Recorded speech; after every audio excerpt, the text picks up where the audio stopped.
PEI is a project called the Poverty Environment Initiative, a project which is managed in Rema. The project is supporting the government of Rwanda to make sure that we manage the environment and we fight poverty. We have put in place a mechanism through which we were able to influence policymakers to make sure that environment is mainstreamed into economic development and poverty reduction strategy. And people, they understand the relationship between environment and economics.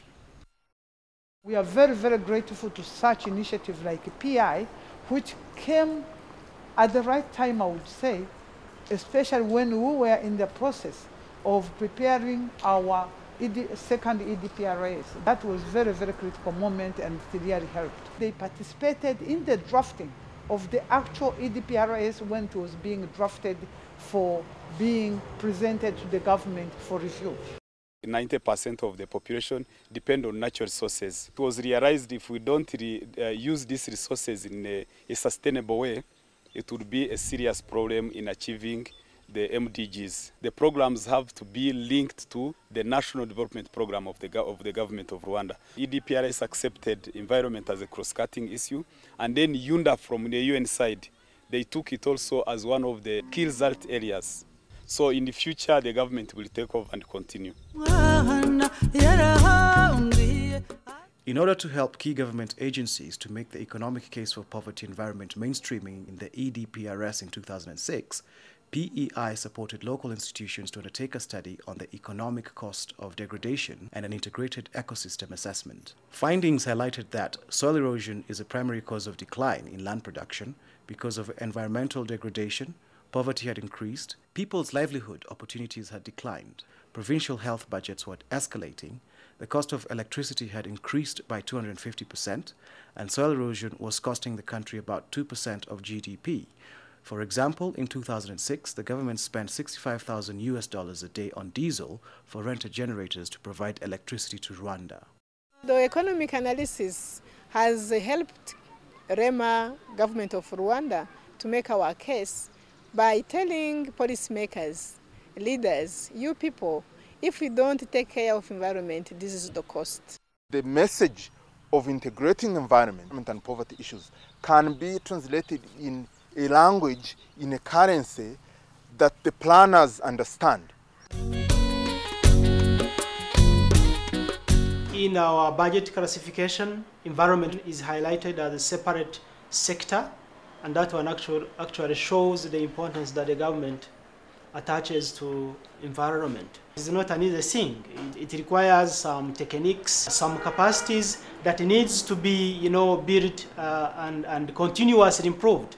First thing is to continue to increase awareness. Each planner has to understand that environment is an inseparable component of every priority.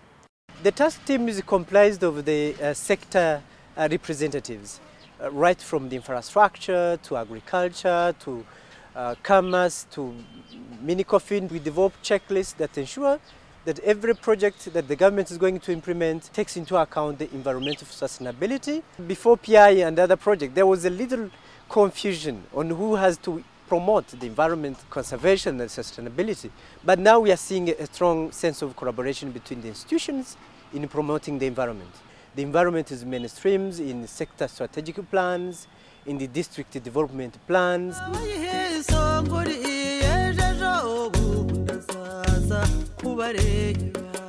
District development plans were being developed as a direct input into the national plan for all the 30 districts. We worked with the environmental officers who would support integration of environmental activities at a planning level. We started at the district level, to the sector level, to the cell level, and then to the village level, which is popularly known as Umudugudu. Demonstration project has brought policy advocacy right to the ground where the real visible activities of how effective mainstreaming and poverty reduction can meet with the community participation.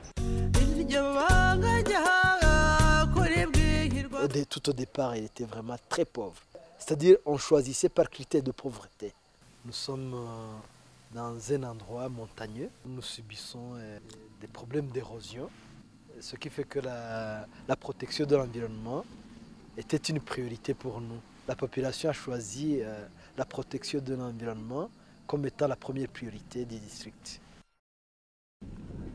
Iyo umugore wanjye amaze guhingura turakinya tukarambya tukarya neza tukizihirwa aduha miziri uko babipima turabyipimira turabikora aha hari ikizu cy'ibyatsi amazi nayavomye muri biriya byobo mbumba amatafari urabona ko ari amabati ni muri aho kugenda no kugaruka ni nk'isahani kuvoma amazi ubundi nuko ari ubukene ubundi twavomaga epfo kure cyane nta mazi dukunze kubona n'ahantu harehare cyane bidutwara nk'isaha ku buryo ku gihe cy'izuba twaburaga imboga isuka nziza nyihingisha neza nkaye neza cyane kampa umusaruro dufata umushinga wo kubaka pepiniyeri n'aya mashyamba y'izi nturusi n'aha duhinga ibiti twarabibonye harimo nka za avoka zibanguriye ibyo twagiye tubibona turabitera naho bitarera ariko bimeze neza bizera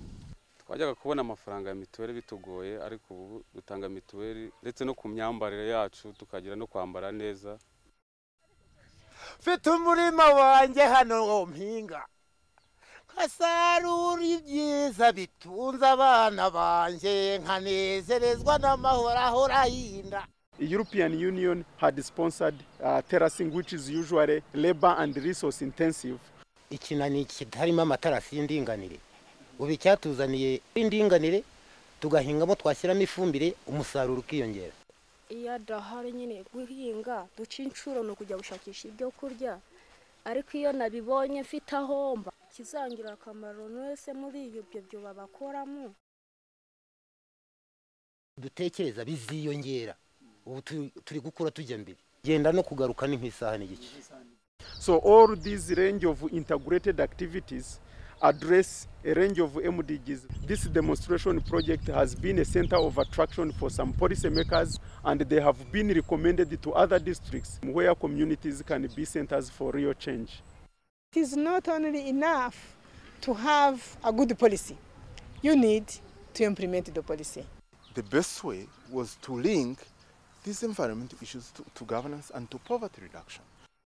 Il prépare progressivement la population pour récupérer les acquis après le départ du projet, à travers justement ce renforcement de capacité, un changement très progressif, je dirais même, j'allais dire radical. Ko mwaguma kudutera inkunga ndetse tukagera kuri byinshi birenzeho.